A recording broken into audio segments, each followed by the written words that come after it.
Good morning, my dear students.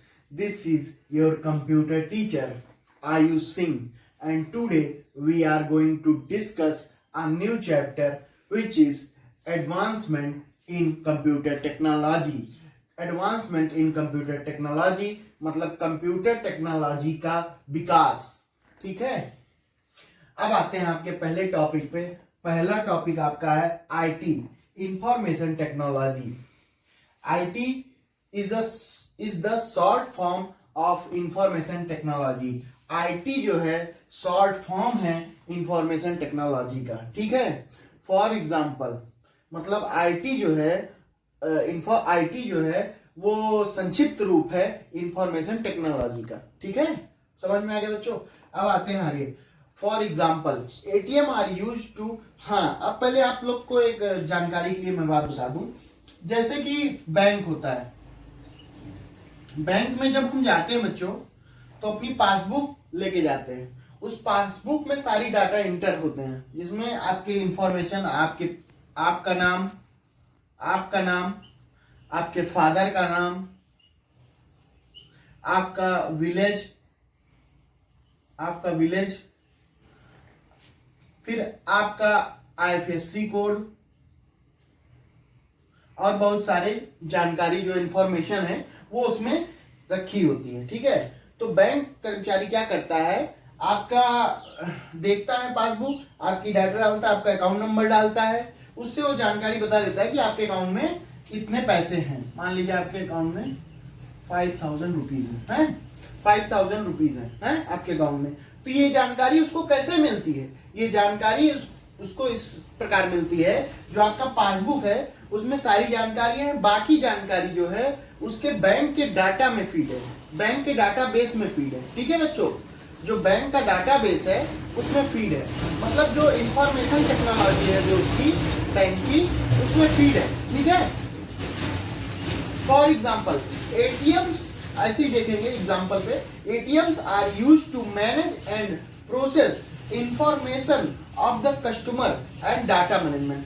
ATM जो है उसका उपयोग हम इंफॉर्मेशन को मैनेज करने के लिए और कस्टमर के डाटा को मैनेज करने के लिए करते हैं. ठीक है, जैसे कि आपके अकाउंट में पैसे रहेंगे तभी एटीएम निकालेगा. एटीएम मशीन जो है आपके अकाउंट से पैसे तभी निकालेगी जब आपके खाते में पैसे रहेंगे और उस खाते की जानकारी आपके बैंक से उसको दी जाएगी. ठीक है, तो एक तरह से आपका ही डाटा सारे बैंक के डाटा मतलब बैंक का जो अपना डाटा होता है उसमें सेव रहता है. ठीक है, जिससे वो सारी जानकारी इकट्ठा करता है और आप तक पहुंचाता है. तो वो किसके थ्रू होती है? ये सब किसके थ्रू इंफॉर्मेशन मिलती है? टेक्नोलॉजी के through.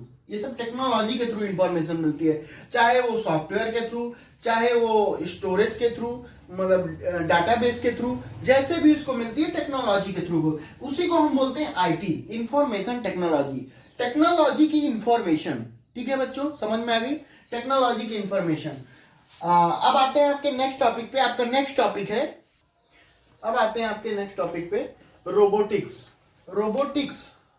When we hear the word robot, we tend to imagine a human-like machine that can do automatic tasks.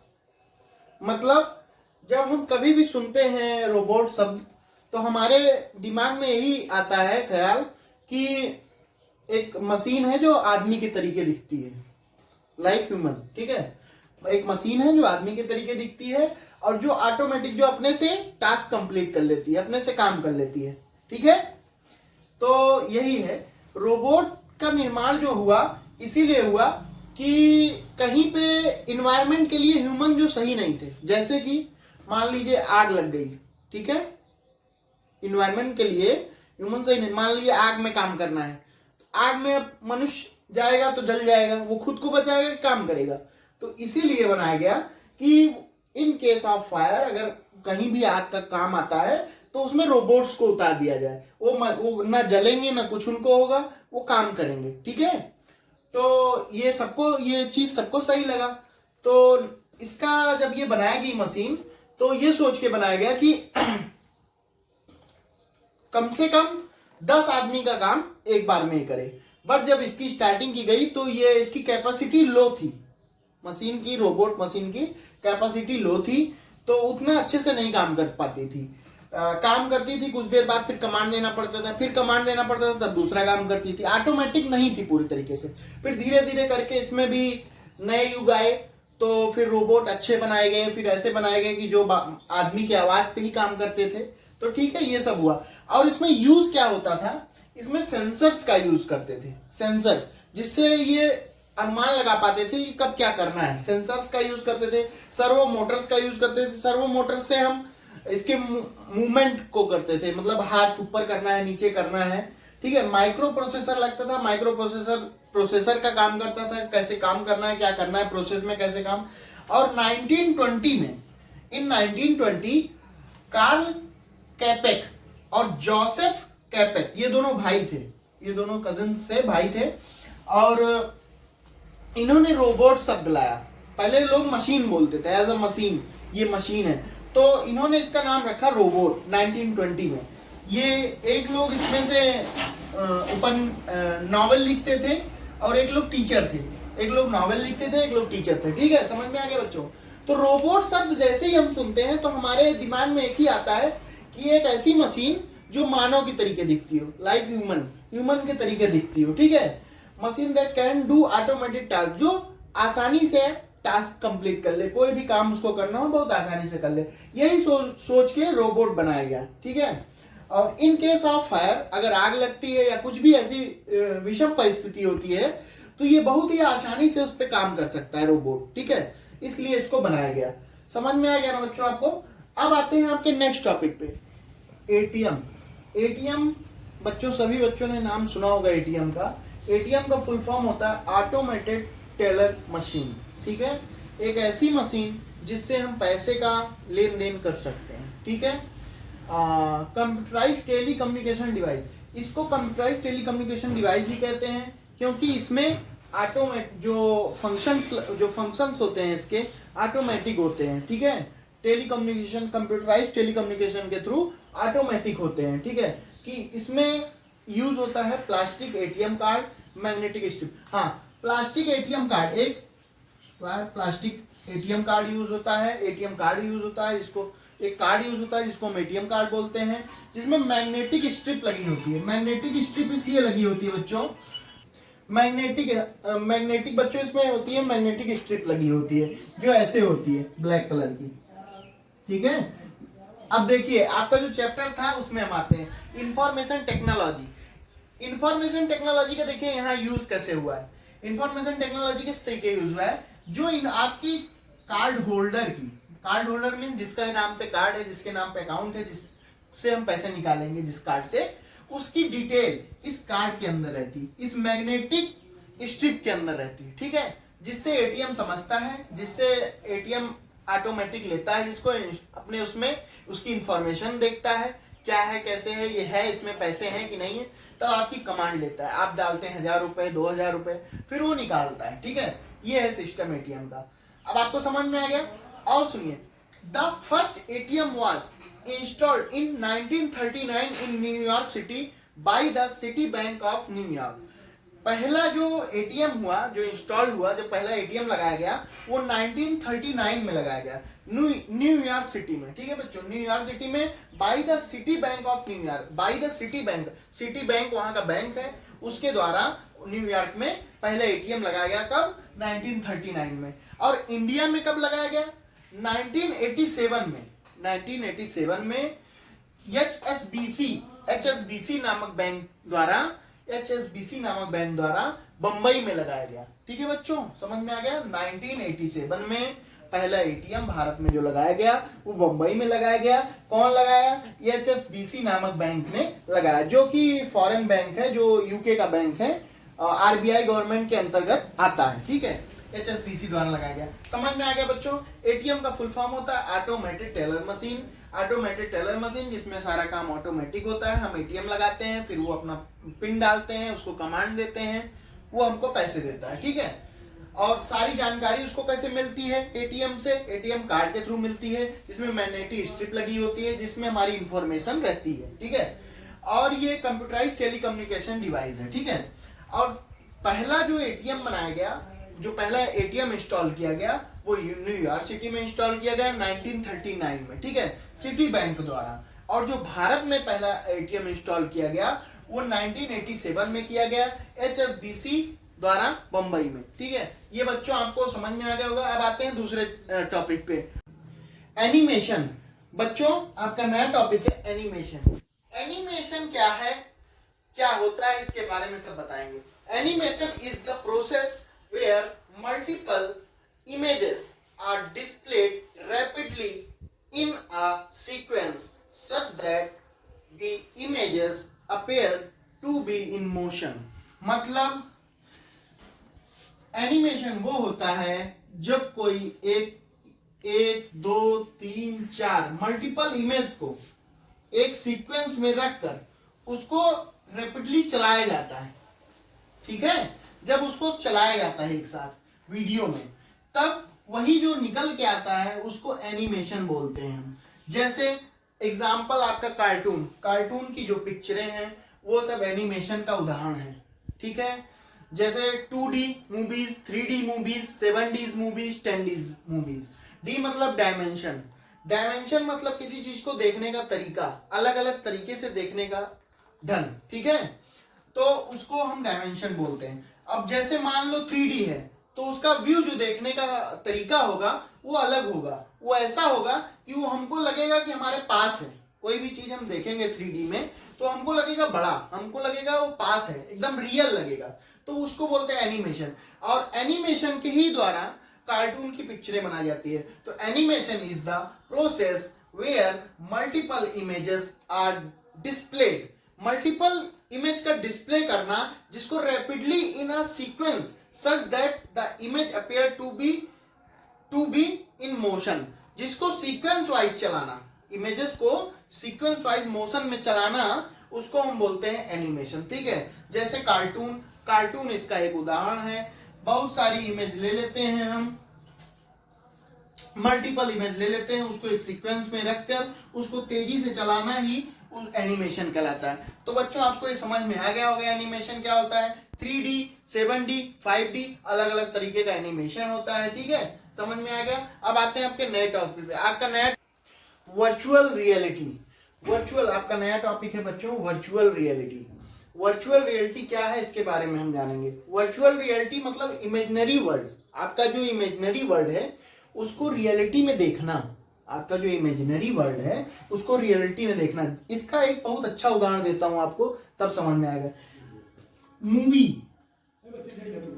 Movie जो है, कोई भी मूवी आप जब देखेंगे तो उसमें वर्चुअल रियलिटी का अनुभव कराया जाएगा। जो 3D मूवीज हैं जब आप उनको देखेंगे तो उसमें वर्चुअल रियलिटी का अनुभव कराया जाएगा। जैसे कि आपको एक चश्मा दे दिया जाता है 3D मूवीज में, जब आप उस चश्मे को लगाते हैं तब आप थर्ड डायमेंशन की जो मूवीज होती हैं, 3D जो मूवीज होती हैं, तब आप उनको अच्छे से देख पाते हैं। तो आप जब उस सीन में आते हैं, कोई अगर सीन आता है तो वो आपको लगता है रियलिटी, वो आपको रियलिटी लगता है।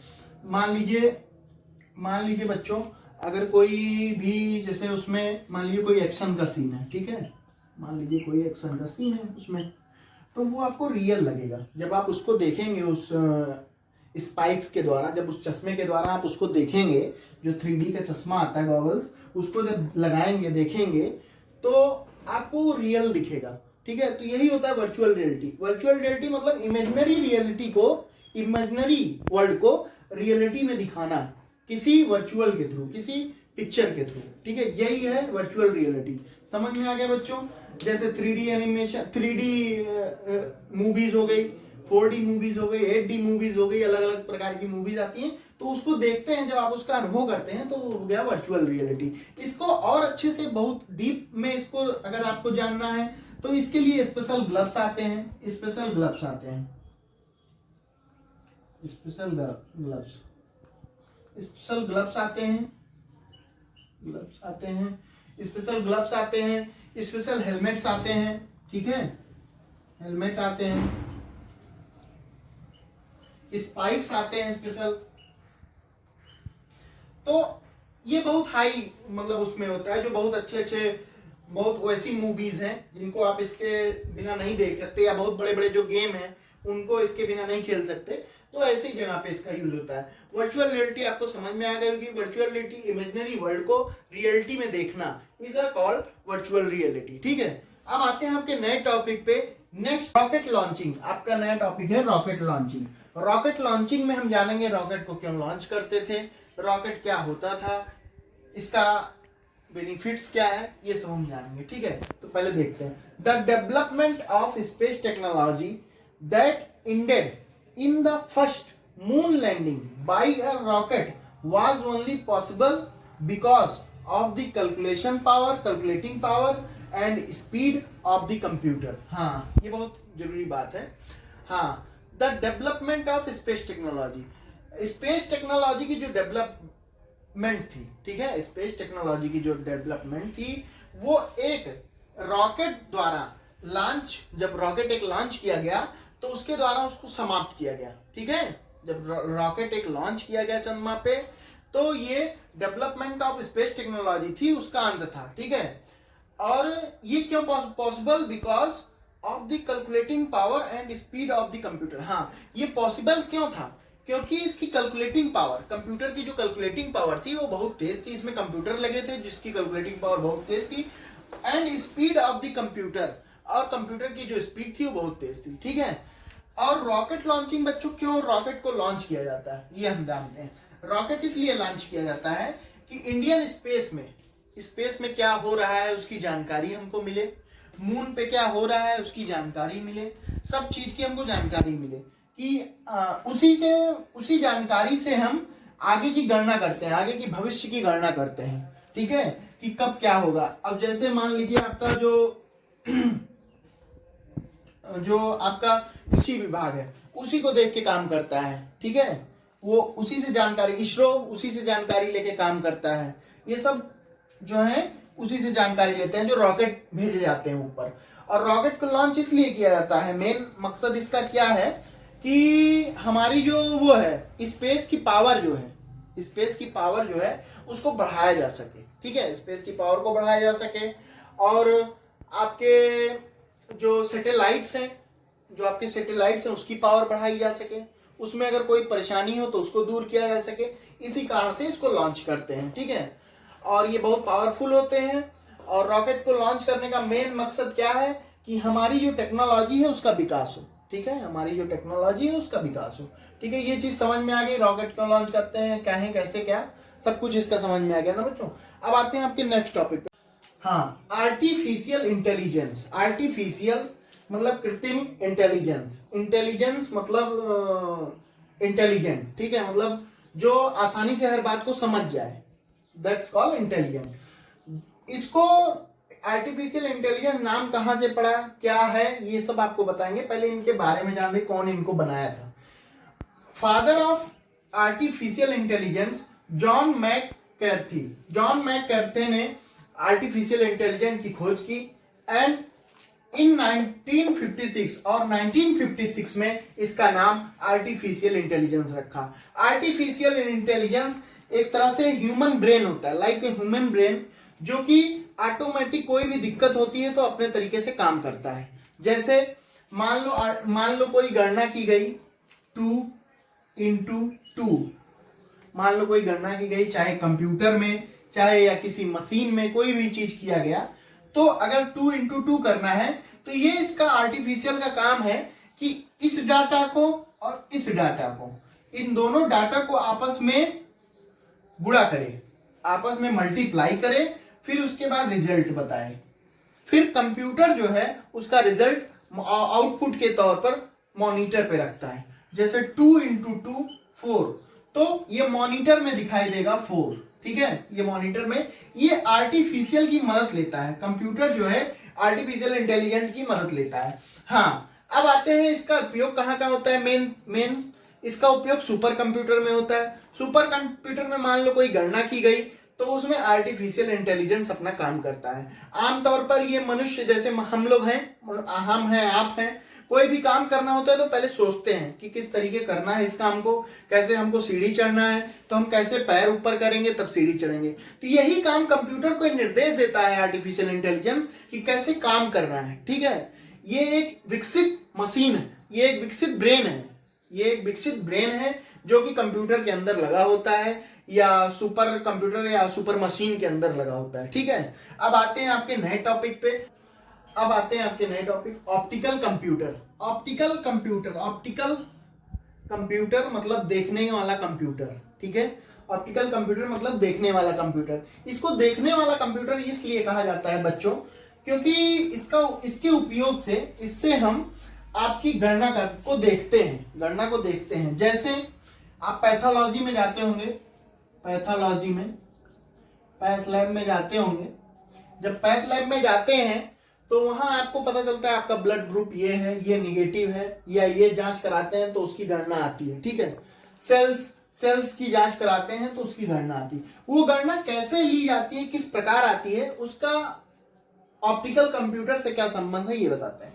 वो गणना, जैसे मान लीजिए आपका ब्लड लिया गया कोई भी, जब उसकी टेस्टिंग हुई, ब्लड की जो भी टेस्टिंग करना है उनको, जिस चीज की आपकी टेस्टिंग होनी है, टेस्टिंग हुई तो उसको ऑप्टिकल कंप्यूटर द्वारा देखा जाता है कि क्या इसमें सेल्स प्रॉब्लम क्या, कैसी क्या है, कैसे क्या, तो वो गणना करके आपको बताता है कि ये बात है, ये उसकी इंफॉर्मेशन है, वो देता है। तब उसी को प्रिंट आउट निकाल के पैथ लैब वाले आपको दे देते हैं, फिर आप उसको डॉक्टर से कंसल्ट करके आप समझते हैं। ठीक है, तो यही प्रोसेस है। ऑप्टिकल कंप्यूटर यही काम करता है, उस चीज की गणना को देखकर आपको बताता है। ये इलेक्ट्रिसिटी से ना चल करके, बल्कि इसको प्रकाश से भी चलाया जा सकता है, इसको प्रकाश से भी चलाया जा सकता है। ठीक है, इसका उपयोग प्रकाश से भी किया जा सकता है। तो आपको ये बात समझ में आई, ऑप्टिकल कंप्यूटर किसको बोलते हैं? ऑप्टिकल कंप्यूटर वो होता है जिससे हम आसानी से कोई चीज गणना को देखा जा सके, जिसको हम देख सकें और उसके निष्कर्ष पर पहुंच सकें। ठीक है, समझ में आ गया बच्चों? आई होप कि आपको सारे टॉपिक क्लियर हो गए होंगे इस चैप्टर के, और आगे के चैप्टर के वीडियो हम यूट्यूब के चैनल पे आपके डालेंगे। ठीक है, तब तक के लिए थैंक्स बच्चों।